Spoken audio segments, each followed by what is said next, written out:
What's up everybody, and welcome to another video. So today we are going to be shooting one of my most requested and simultaneously one of my most delayed videos. It's also going to be a pretty awkward video because I'm going to be kneeling in front of this coffee table the entire time in order to present. Because today we are going to be talking about Odies oil. I'm going to give you my thoughts on it as well as a long-term review of how it's held up on this particular coffee table. Full disclosure, this video is not sponsored in any way. I purchased this Odies oil with my own money, and actually I think that Odies oil is probably not the biggest fan of me in particular, because after my last video, I got a call from a local Toronto Odies oil rep who explained all the things I did wrong in that video. But to their credit, it was a very friendly conversation, and I did do things wrong, which I would like to address in this video. But first, a quick primer. So 6 months ago, I treated this tabletop with Odies oil, and as you saw in my intro, I'm not very gentle with my furniture. I don't believe in coasters, I don't believe in placemats. Frankly, if I'm gonna go to the effort of building something, I wanna treat it with a finish that's going to be able to hold up to that type of abuse. And I don't think that's an unreasonable stance either, because I know there are products out there that are that durable. This is actually kind of a pet peeve of mine. People always comment that I don't use coasters in my videos and Instagram posts. If you're picking the right wood finish, you don't need to be using a coaster. So that's where I'm coming from in this review. I want a finish that's both easy to use and durable. So 8 months ago, I made a first impressions video of Odies oil when I first applied this finish. And while I still stand by some of the things I said in that video, I don't want you to go watch it just yet because there are some mistakes in it that need to be corrected. Because the mistakes I made dramatically impacted my perception and opinion of this product. And I suspect that there might be others out there making similar mistakes. So what was my egregious mistake in that video? Well, it all came down to the application, or rather one specific step of the application. After you apply Odies oil, you're supposed to let it sit for a while, and then you're supposed to buff it all off. I figured that I would be smart and use a power buffer, because power tools save time, right? Wrong. The problem with using a power buffer is that you're really doing two different things during the buffing step. One, you're polishing and shining up your newly finished tabletop, but two, you're removing any excess Odies oil. That second part, that's important, and the power buffer isn't really capable of doing that. Because the pad is so small, it becomes quickly saturated, and then at that point, you're basically just moving the Odies oil around on the tabletop and not removing it like you should be. That's why in the official Odies oil instructions, they tell you to use a terry cloth towel and to turn it frequently while you do it. You really want to remove every last little drop of Odies oil that isn't bonded or absorbed into the wood. And I want to emphasize this for clarity, you really need to get it all off. Here's why. At first, your table's gonna look just fine. At least I know mine did. But after 2 or 3 weeks, it's gonna start to look really splotchy and uneven. And it just got worse from there. Anything and everything was scratching the surface, leaving rings, dust was clinging to it like crazy, etc., etc. I could go on. And that's because there was a very thin layer of oily wax left on the surface of the table. It wasn't the table itself that was scratching, but rather that thin layer of wax. If you think you might be in a similar situation, there's a really easy test you can do. If you run your fingernail across something that's being treated with Odies oil and it leaves a line or a mark, then you probably didn't buff it all off. Now, if you do that test and you find that you are getting a bunch of lines, then don't worry, there is actually a relatively easy solution, but it's a bit counterintuitive.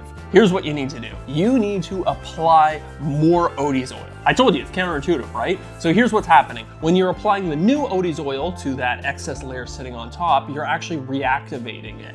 You're moving it around, you're loosening it up, and you're getting it into a state where it can be buffed off again. Then you're gonna buff it all off correctly, just like they say to do in the instructions with a big terry cloth towel. If you do all of that, you should have a properly applied coat of Odies oil. And here's the interesting thing. Over the last couple of years, I know that there's been a lot of controversy online about the durability of Odies oil. But I think a lot of that controversy is due to improper applications, because I know that a lot of the symptoms that other people were experiencing when they were having issues with Odies oil are the same issues that I was experiencing when I improperly applied it. So in a nutshell, that's what I did wrong, and that's how I fixed it. But now the real question is, now that I have a nice, properly applied coat of Odies oil, what do I really think of it? Well, I happen to think it's actually quite good. In the 6 months since I reapplied this finish, it has been holding up really well. Honestly, it's like a million times better than my first application, so no complaints in that department. But what about the application process? Because that's important too.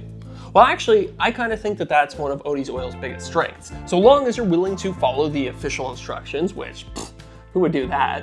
It actually goes on really easily. All you do is rub it on, wait a little bit, and then rub it off. It's all natural too, so if you don't mind your hands getting a little bit oily, you can apply it without wearing gloves or even without wearing a respirator, which is really nice. Another nice thing about Odie's oil is that a little bit does go a long way. I think a jar like this is probably enough to do 7 or 8 tables of the same size as this one. It even actually kind of smells pretty nice too. In terms of color, it's got a nice honey tone, which is pretty much exactly what you would expect from a finish that looks like this, and it gives the wood a nice contrasty look. On lighter woods, it's a bit yellowy for my taste, but that's really just my own personal preference. On darker woods, I think it looks awesome. So, it looks good, it goes on easy, it smells good, and at least on a 6-month time horizon, it's durable. So what's not to like about Odie's oil? Well, there are a few cons that I'm not too thrilled about. This first one is debatable as to whether or not it's actually a con, but it is something I definitely think you need to know. This is a very natural looking finish, and it's extremely low building, so it's not going to be filling in the pores of your wood and smoothing out the surface. That means that you are going to have to spend more time prepping and sanding your wood before applying the finish, and it's even going to make the wood a little bit harder to clean too. If you're applying it to an open grain wood like walnut, you're going to have to scrub it a bit harder to get it clean because all of those pores and valleys are going to hold on to crud. I know a ton of people like that natural look, but for me personally, I prefer a higher building finish because, like I was saying, it just makes the surface that much easier to clean. Another thing that I've found is that Odie's oil seems to hold onto dust a little bit more than your average finish. It's nothing crazy, but I have found that this table starts to look a little bit dustier, a little bit faster than any other surface in this room. And then my last, and probably my biggest complaint about Odie's oil is the fact that you have to wait a really long time after applying it before you can start using it. I think the official recommendation is like 2 or 3 weeks, and I don't know, to me that just seems like a lot. If you're running a business where you're making furniture for clients, that means that you're sitting on inventory for longer than you have to. Or if you're somebody like me who's just an enthusiastic hobbyist, that new project that you're really excited about, yeah, you have to put it on the sidelines and let it sit for 2 or 3 weeks before you can start using it. Okay, sorry, you know what? I have to change position because my knees are absolutely killing me.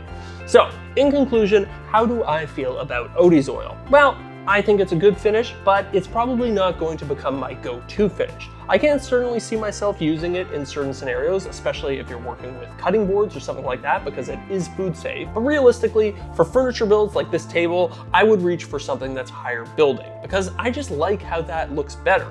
But that's just me. I would love to hear your thoughts on Odie's oil. Have you used Odie's oil before? Did you like it? How was the application? Let me know down in the comments. And if you haven't used it yet, well then I hope you found this long-term review of Odie's oil helpful. All right, everybody, that is it for me. Thank you so much for watching. If you'd like to support this channel, the absolute best thing you could do is like, comment, and subscribe if you aren't already. Alternatively, there's also a bunch of links down in the video description that will help this channel. And actually, you know what? Because this video has no sponsor, I would like to do a special shout out for 2 of my latest Patreon supporters, because really my Patreon supporters sponsor everything that I do. So the first one is going to be for Arpad from Arpad Builds This. He's a very talented young man who's a very good woodworker, and he's also an online content creator. So I'm going to include some links to his channels in the video description. And then my second one is for my buddy Eric from Spensley Design Co. He's also a very talented creator. He's on YouTube, he's on Instagram, and I'm going to include some links to his channels as well. Check them both out. They're both great, and I really appreciate both of their supports. All right, everybody, that's it for me. See you in the next video. Peace.